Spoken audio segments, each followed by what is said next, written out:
Okay. Let's bring in Mr. Everything Rally, Tom Lee. He is the head of research at Fundstrat. He joins us on the phone. Tom, welcome. It's good to talk to you again.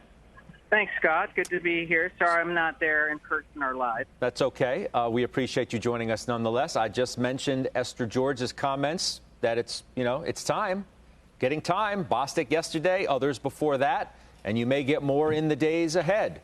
The 10-year last Monday, 8-9 days ago, was 112. It's at 135 right now. Is that a problem for your Everything Rally call?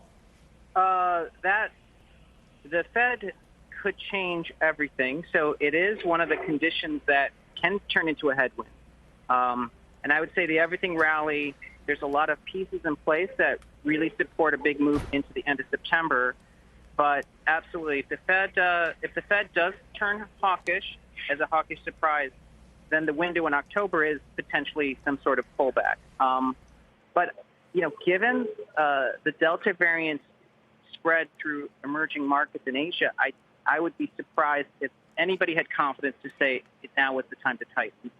Well, let's be clear, though. So let's for argument's sake, or just for the sake of this conversation alone, in and of itself, the Fed chair goes to Jackson Hole.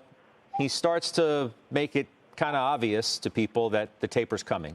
And then at the September meeting, which I think is the 21st and 22nd, or 20th and 21st, something right around there, then they actually announce they're going to start tapering. I don't know how far-fetched that is, but let's, for argument's sake, say that happens. So that ruins your call? That has an impact, Scott. I mean, the magnitude of it, I think, is unknown until we know how much of a hawkish surprise it is.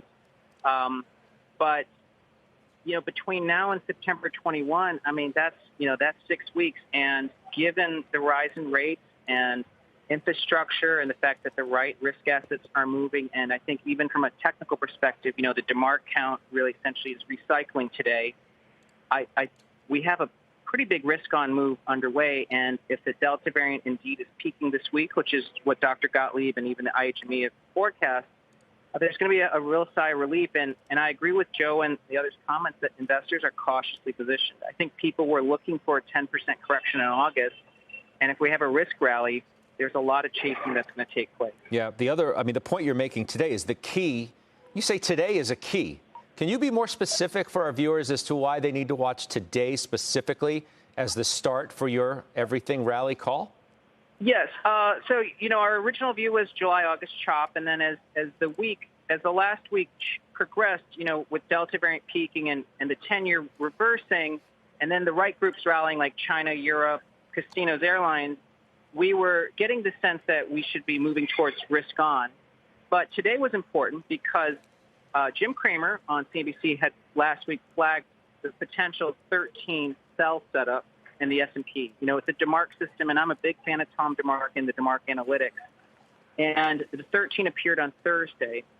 And if the market has to respond within 4 periods, the day 4 is today, Wednesday. So unless a sell-off starts today, then it's likely a recycled 13. And what that usually means is instead of a sell, there's a larger trend underway. You have to zoom out, and this larger trend is actually a big risk rally. The typical move is something like 7-8% over 3 months. So this is something that could push the S&P towards 4,800, before October.